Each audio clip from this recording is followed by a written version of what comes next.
नमस्कार, मैं हूं आपके साथ मयंक। आज 6 अप्रैल है और पिछले चंद घंटों के अंदर क्या बड़े हमले हुए हैं और ईरान की क्या प्लानिंग है, इसके बारे में आपको विस्तार से बताऊंगा। मैं जो हमले हैं उनसे कहां कितना नुकसान हुआ इसकी जानकारी दी जाएगी, लेकिन उसके पहले एक अहम खबर जो कि आ रही है ईरान से, रूस से और चीन, तीनों ही जगह से।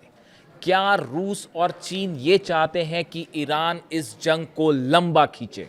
देखिए, इस तरह के तमाम बयान रूस की तरफ से भी आए हैं, चीन की तरफ से भी आए हैं कि ये जंग खत्म होनी चाहिए। लेकिन अब बड़े सारे एक्सपर्ट्स ये राय जाहिर कर रहे हैं कि क्या चीन, ईरान और रूस ने, रशिया ने मिलकर एक ऐसा प्लान तैयार किया है, एक लंबा प्लान जिसमें अमेरिका अंदर आने के बाद अब बुरी तरह से यहाँ पर घिर भी गया है, शिकस्त भी खाएगा और वापस अगर जाता है तो मिडिल ईस्ट से हमेशा के लिए अपना कंट्रोल खो देगा। यह प्लान कहा जाता है कि रूस, चाइना और ईरान ने तैयार किया है। देखिए, डोनाल्ड ट्रंप ने ईरान को जो अल्टीमेटम दिया है वो आज रात 8 बजे खत्म हो रहा है। ट्रंप ने कहा है कि अगर आज रात 8 बजे तक ईरान की तरफ से हॉर्मुज नहीं खोला गया तो उसका नतीजा होगा ईरान पर भयंकर हमले। अब ईरान ने भी इसका करारा जवाब दे दिया है। ईरान का कहना है कि अगर ईरान के एनर्जी के ठिकानों पर हमले होते हैं, ऊर्जा संयंत्रों पर हमले होते हैं, तो उसका बदला ये लिया जाएगा कि अरब में एक भी तेल का कुआं नहीं बचेगा। अरब में जितने एनर्जी सेक्टर्स हैं, एनर्जी से जुड़े संस्थान हैं, सबको उड़ा दिया जाएगा। यहां तक कि अमेरिका की जितनी आईटी फर्म्स हैं, जितनी मल्टीनेशनल कंपनियां हैं, सबके ऊपर आज रात 8 बजे के बाद से मिसाइल हमले शुरू हो जाएंगे। यानी इसीलिए कहा जा रहा है कि इस जंग में आज बड़ा टर्निंग पॉइंट साबित हो सकता है और आज का दिन कयामत का दिन और आज की रात कयामत की रात साबित हो सकती है। अगर बड़े हमलों की बात की जाए तो देखिए, यूएई में जेबल अली पोर्ट पर इजराइल के जहाज पर बड़ा क्रूज मिसाइल अटैक हुआ है, जिसका नतीजा ये हुआ कि इजराइल का जहाज धू धू कर जल रहा है, जिसकी तस्वीरें अब सामने आने लगी हैं।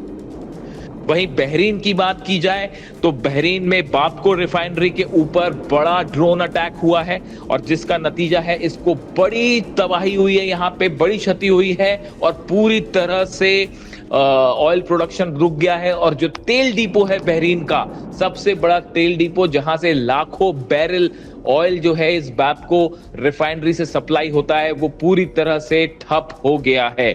इसके अलावा कुवैत की बात करें, कुवैत पर पावर प्लांट्स पर हमले हो रहे हैं, ऑयल प्लांट्स पर हमले हो रहे हैं, शुएबा कॉम्प्लेक्स के ऊपर मिसाइल अटैक हुए हैं, मीना अल अहमदी ऑयल रिफाइनरी के ऊपर ड्रोन अटैक हुए हैं और शुवैत तेल कॉम्प्लेक्स के ऊपर भी मिसाइल गिरी है।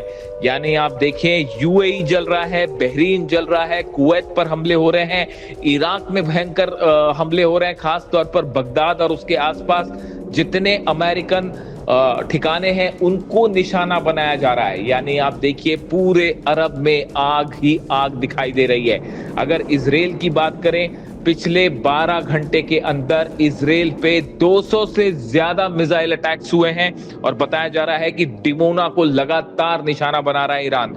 जिस तरह ईरान के न्यूक्लियर साइट्स पर हमले हुए, बुशर पर हमला हुआ, अराक पर हमला हुआ, अर्दकान पर हमला हुआ, इस्फहान पर हमला हुआ और नतांज पर हमला हुआ, उसका बदला लेते हुए लगातार ईरान जो है वो डिमोना पर मिसाइल अटैक कर रहा है। डिमोना में इजराइल का न्यूक्लियर सेंटर है और अगर एक भी मिसाइल डिमोना पर गिरती है तो उसका नतीजा ये होगा कि भयंकर रेडिएशन हो सकता है। इसके अलावा अगर आप बात करें, देखिए लगातार इस तरह की खबरें आ रही है कि एक बार फिर ग्राउंड ऑपरेशन की कोशिश हो सकती है ईरान में। देखिए, ईरान में जिस तरह से दूसरे पायलट को अमेरिका ने बचाया, भले उस पायलट को बचा लिया, लेकिन उसका नतीजा ये हुआ कि इस ऑपरेशन में अमेरिका को अपने 5 फाइटर जेट्स गंवाने पड़े और ये बेहद ही महंगा ऑपरेशन साबित हुआ अमेरिका के लिए। अब बताया जा रहा है कि आज रात के बाद 8 बजे के बाद अगर ईरान ने शर्तें नहीं मानी तो अमेरिका ईरान के ऊर्जा के ठिकानों पर बड़े हमले कर सकता है, ऑयल रिफाइनरीज को निशाना बना सकता है और जिसका नतीजा ईरान की तरफ से बड़ा पलटवार हो सकता है। देखिए, कहा जा रहा है इसी बीच खबरें इस तरह से ये भी हैं सामने कि बुशर के ऊपर लगातार जो हमले हुए उससे रूस भी खासा नाराज है। रूस की व्लादिमीर पुतिन की नेतन्याहू से बात हुई है और उसके बाद खबरें ये भी आई कि ईरान के विदेश मंत्री अब्बास अराक्ची साहब ने पुतिन से फोन पर बात की है। यानी देखिए बहुत कुछ डेवलपमेंट हो रहे हैं, बड़ी तेजी से डेवलपमेंट हो रहे हैं, लेकिन इसके बीच जो ये हमले हो रहे हैं इसने इस पूरे रीजन को एक बेहद खतरनाक मोड़ पर लाकर छोड़ दिया है। अब सब इस बात का इंतजार कर रहे हैं कि आज रात 8 बजे के बाद क्या इस जंग में एक निर्णायक मोड़ आने वाला है और अरब समेत इजराइल समेत पूरा इलाका क्या अब एक बहुत बड़े विनाश की आग में जलने जा रहा है। वहीं दूसरी ओर इजराइल से जो खबरें आ रही हैं, इजराइल इस बात का इंतजार कर रहा है कि डोनाल्ड ट्रंप की तरफ से क्या संदेश मिलता है। देखिए डोनाल्ड ट्रंप ने इजराइल को कहा था कि ईरान के ऊर्जा संयंत्रों पर और पेट्रोकेमिकल्स के ठिकानों को निशाना ना बनाया जाए, जिसके बाद इजराइल ने ये हमले रोक दिए थे। लेकिन आज रात 8 बजे की टाइमलाइन खत्म होने के बाद एक बार फिर इजराइल बड़े हमले शुरू कर सकता है ईरान के तेल के ठिकानों पर, ईरान के ऊर्जा संयंत्रों पर, जिसका नतीजा ये होगा कि एक बार फिर जो है ईरान की तरफ से बड़ा मिसाइल अटैक होगा इजराइल के ऊपर। इजराइल के 10 शहर ऐसे हैं जो पिछले 24 घंटे के अंदर ईरान की मिसाइलों का शिकार हुए हैं और जहां जबरदस्त तबाही देखी जा रही है। 10 शहर ऐसे हैं जिसमें सबसे ज्यादा नुकसान की खबरें जो है वो तेल अवीव से आ रही हैं। इसके अलावा बताया जा रहा है कि जो एयरपोर्ट है तेल अवीव का, उसको बड़ा नुकसान हुआ है और वहां पर कई मिसाइल्स ने डायरेक्ट हिट किया है, खास तौर पर बेन गुरियन एयरपोर्ट पर। इन हालात में इजराइल में एक बार फिर बड़ी तबाही आज रात को देखने को मिल सकती है। यानी आज वो दिन है इस जंग का जिसमें सबसे बड़ी तबाही देखने को मिल सकती है।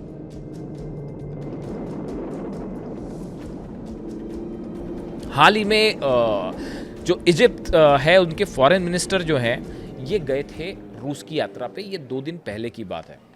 उनकी मुलाकात होती है वहाँ पे व्लादिमीर पुतिन से और उनकी मुलाकात हुई वहाँ पे रूस के विदेश मंत्री लावरोव से। इस मुलाकात के दौरान 2 बयान सामने आए, एक पुतिन का बयान सामने आया, एक लावरोव का विदेश मंत्री का बयान सामने आया। लावरोव का कहना यह है कि इस मिडिल ईस्ट को लेकर Lavrov stress that the issue is not Iran action but on going military escalation.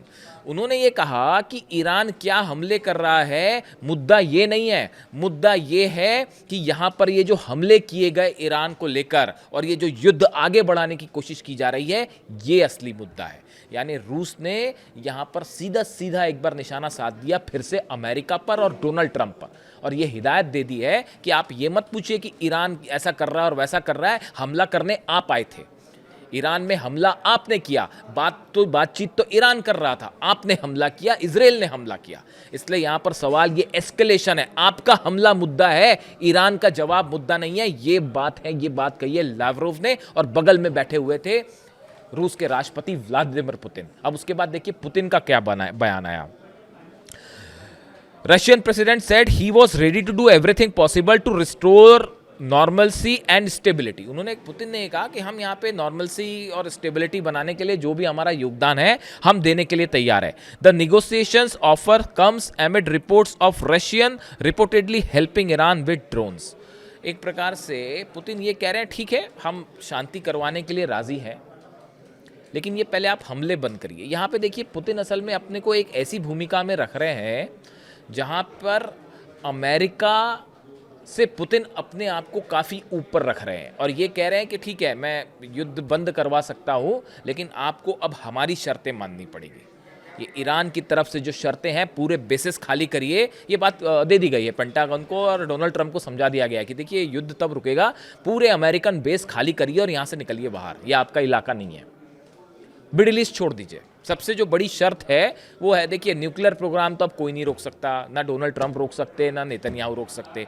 Missile programme कोई नहीं रोक सकता। क्या मिसाइल प्रोग्राम रोकोगे? वहाँ पे हर दिन जो है वो सैकड़ों ड्रोन बन रहे हैं। और बड़ी खबर ये भी है देखिए कि बताया जा रहा है, इस तरह की खबरें आई हैं ईरान की मिसाइल्स को लेके कि ईरान के पास जो मिसाइल्स फायर की ईरान ने, अगर आपने उसके नंबर देखे हो तो ईरान ऑन एन एवरेज 100 से 200 मिसाइल रोज फायर कर रहा है। आप अगर चलिए 100 भी मान लीजिए, तो भी इन हालात में 3000 मिसाइल्स जो हैं वो एक महीने में चल रही हैं। अगर आप 12 महीने तक लगातार ईरान युद्ध करता है, 36,000 मिसाइलें, बताया जाता है कि 80,000 से ज़्यादा मिसाइल्स हैं ईरान के पास। बेहद सनसनीखेज दावा, में एक रिपोर्ट पढ़ रहा था, उसमें कहा गया कि करीब 2 साल तक जंग कर सकता है ईरान और उसी स्ट्रेंथ के साथ मिसाइल फायर कर सकता है। और इस दौरान खबरें ये है कि हर महीने 100 से ज़्यादा जो है वो मिसाइल अभी भी मैन्युफैक्चर करने की स्थिति में है ईरान। कई सारे ऐसे कारखाने हैं ईरान के जहाँ पे लगातार मिसाइल बन रही हैं और जो लॉन्चर्स तबाह हो रहे हैं उनको तुरंत ठीक कर लिया जा रहा है। तुरंत उसमें से जैसी मिसाइल लॉन्चर पर हमला होता है, एक यूनिट आती है, उसको ठीक करने में जुट जाती है और वो तबाही होती है, उसके बाद वो लॉन्चर्स फिर से बना दिए जाते हैं। यानी ईरान ने एक बड़ी अपना यूनिट तैयार कर रखी कि कैसे एड्रेस करना है। और जो आंकड़े हैं उसके मुताबिक तो बड़ा हैरान करने वाला दावा था कि 70 से 80 हज़ार मिसाइल्स हैं और 2 साल तक इसी गति से, यहाँ तो एक महीने में बाप बाप कर रही है दुनिया और अरब वर्ल्ड और अमेरिका, और 2 साल तक ईरान लड़ाई करने को तैयार है। इन स्थिति में आप सोचिए क्या होगा।